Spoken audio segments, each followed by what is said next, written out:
迎大家嚟到呢個13人巴黎奧運，我係法國最大型嘅香港人聚會。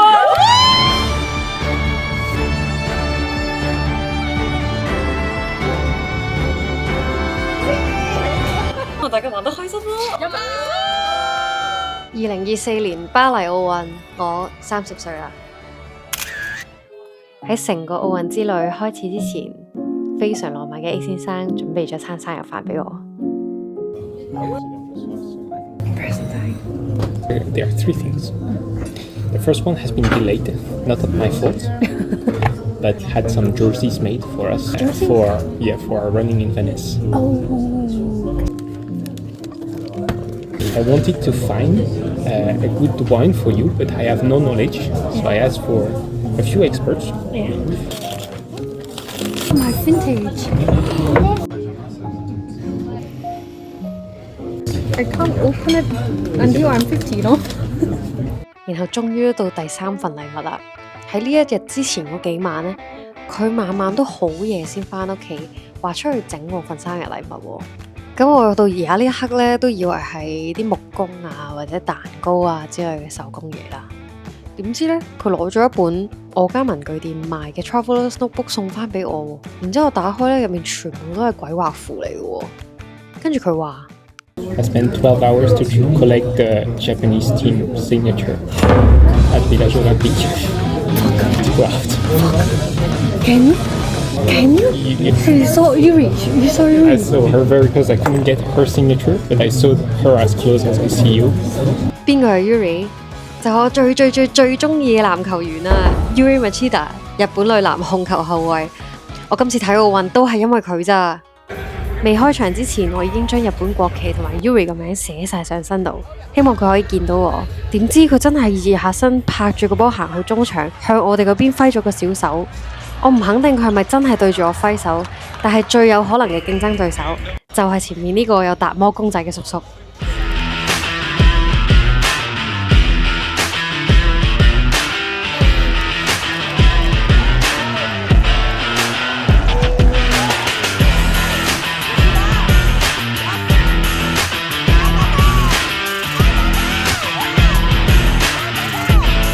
我哋仲喺對嗌 defense 嘅時候攝2句落去。由上屆奧運開始，我就已經好中意 Yuri。今屆奧運開始之前嘅1年半，我已經買好飛，準備要入場睇日本隊。雖然今屆抽咗死亡之組，3戰全敗，連 A 先生都話當日去揾佢簽名嘅時候，其他隊員全部都好開心，但唯有佢頭耷耷拒絕咗簽名。我知道佢一定好自責，覺得自己好似帶唔起隊波，但係真正中意一個球員係唔會因為單呢幾場波去定義佢嘅價值嘅。多謝你 Yuri， 多謝你成為我嘅偶像，令到我呢1年半有所期待。終於我都親眼睇到你打波啦。雖然今日你喊住咁樣離開場館，但係我知道你一定會笑住咁樣返嚟，就好似呢2個日本球迷支旗寫住 Never give up。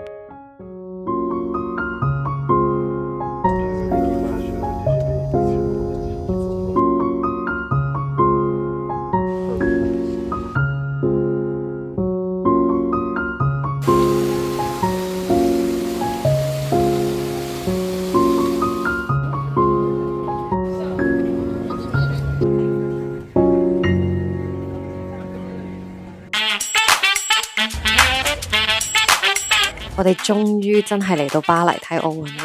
第一場呢，我哋就去咗睇羽毛球嘅銅牌賽同埋金牌賽。跟住我學到3樣嘢，明明個場有咁多人，但係比賽緊嘅時候居然可以咁靜。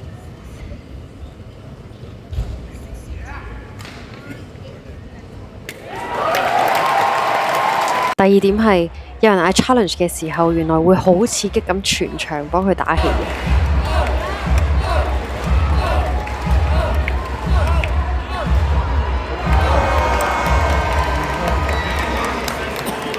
第3就係原來高佬都可以打羽毛球，好勁嘅。今屆嘅羽毛球奧運金牌就係呢個嚟自丹麥嘅 Victor， 佢嘅身高有1.94米，其實佢係一個好防守型嘅球員，失誤得好少，就好穩陣咁樣攞咗個金牌。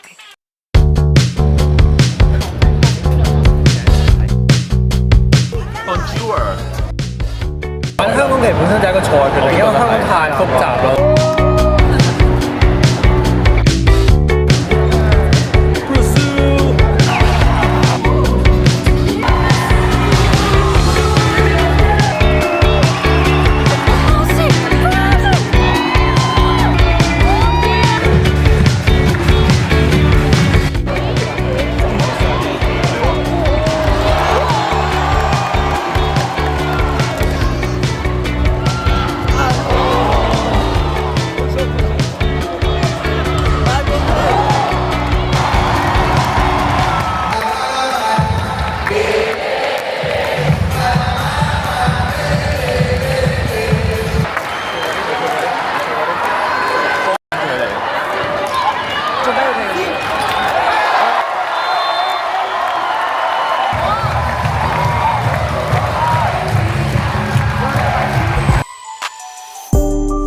呢間 Airbnb 係9個月之前就已經 book 好噶啦。我個想象就係離巴黎市中心唔係好遠嘅地方，有一間大屋，有一個泳池，等成班人可以一齊燒嘢食同埋落水玩。當有一大班香港人一齊嘅時候，就會發生一件神奇嘅事，就係每個人都會好清楚自己嘅崗位，做好自己嘅本分，令到啲嘢快啲完成。呢晚嘅 Airbnb 好似 Overcook 個廚房咁，大家各自揾嘢做。但係又有同一個目標，就係開開心心咁食餐飯。唔夠啦！我就係嗰個hold 住呢個嘢嘅人。我攞咗咁多時間，我要諗清楚擺喺邊度。呢個思考係一個漫長嘅過程。由8點半準備到10點鐘，終於都有得食啦！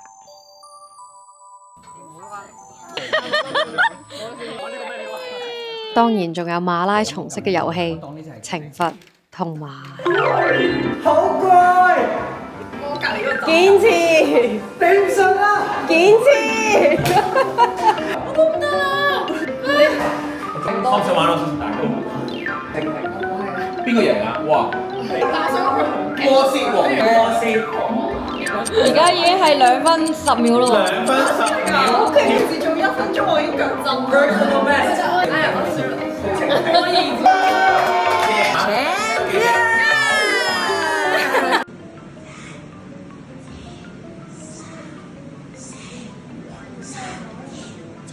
Happy birthday to you！ 我把 Happy birthday to you！ 多謝。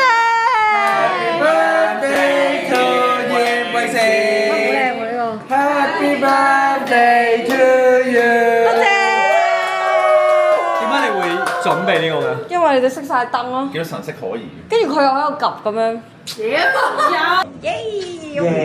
多謝多謝多謝。好耶！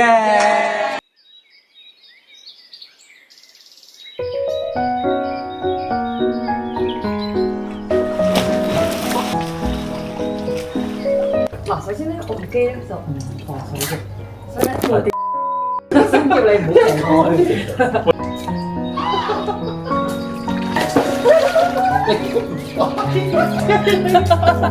係，唔好打頭，唔好打頭。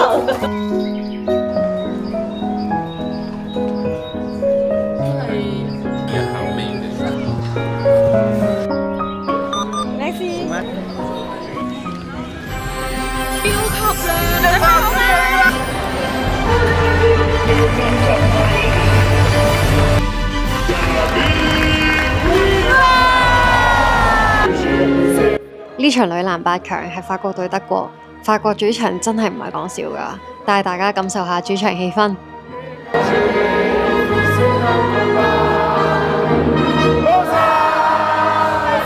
呀！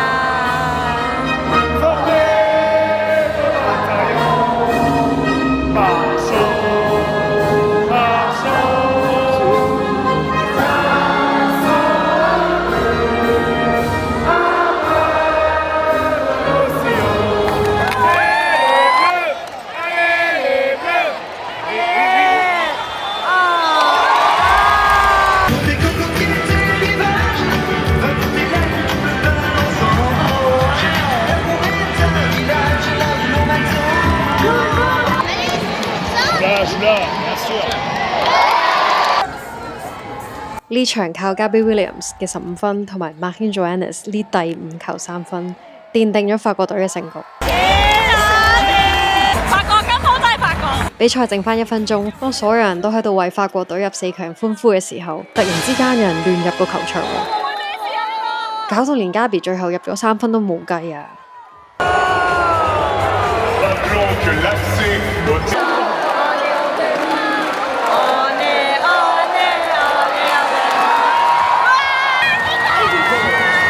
中場休息食過嘢，葉詠詩而家把聲 Hello， 我由睇完日本隊之後把聲 keep 住都係咁啊！而家已經第幾日啦？45日，17日，有5日咁多咩？每一場繼續咁樣嗌，然之後每日都好似冇瞓過覺咁樣。頭先嗰場好好睇，超好睇，法國4有新偶像啊，叫 Gabby 啊，體型好邊，唔會搞咁多花神嘢。爆力極強。我哋嚟緊就會睇 USA 對 Nigeria， 如無意外嘅話咧，就應該係比利時、法國、澳洲加美國㗎啦。呢場咧毫無懸念都係美國贏㗎啦，但係咧我哋決定支持 Nigeria， 因為佢哋都打得超好，同埋一啲都唔怯場。哇靚啊！最後10秒咧，美國贏緊10幾分，佢哋好似打 NBA 咁樣開始唔進攻啦。之後個進攻權去翻 Nigeria 度，呢個孖邊妹竟然冇放棄，最後一球鏟籃入埋。美國隊態度勁差，用個波掉佢，俾球證吹咗個 T foul， 仲要俾人射多球罰球。真係吹咗美國隊咯！其實啲 WNBA 球員將自己啲習慣帶去國際賽 ，expect 人哋都會跟住唔打，係好唔 make sense 嘅。呢場 respect 真係要俾 Nigeria， 佢哋最後都淨係輸咗14分，仲要係奧運歷史上第一支非洲球隊入8強。我哋咁就完成咗。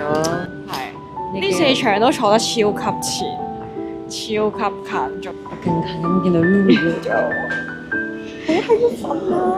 好難得嘅，真係可以親身睇到 live 嘅比賽，仲要係籃球，最中意嘅運動。係啊，真係無憾。但係咧，我有一日去咗睇乒乓波、羽毛球，再睇排球，係完全唔同 feel 嘅，真係都緊張嘅。但係可能我自己唔係做嗰個運動，係真係唔會有嗰種感覺。係唔會有我睇籃球咁興奮咯。就完咗啦。可能4年後，可能係1年1次。係。或者喺主辦國睇奧運仲會有下一次，但係親眼見到 Yuri 打波，我最親愛嘅細佬嚟咗法國，同我一齊參加家庭聚會，週末揸車去跳蚤市集，仲有13個好可愛嘅人同我一齊過30歲生日，呢個種種加埋就真係一生人得一次。當我期待咗1年半嘅事喺我好投入、好開心嘅時候，靜靜咁流走，我好怕會忘記。人生有啲時候，第一次就已經係最後一次啦，所以我將呢啲美好回憶永遠封存喺呢段片裏面，送俾好想嚟現場睇奧運嘅你，一齊感受呢份氣氛，都送俾將來嘅我哋，重新回憶2024年嘅盛夏。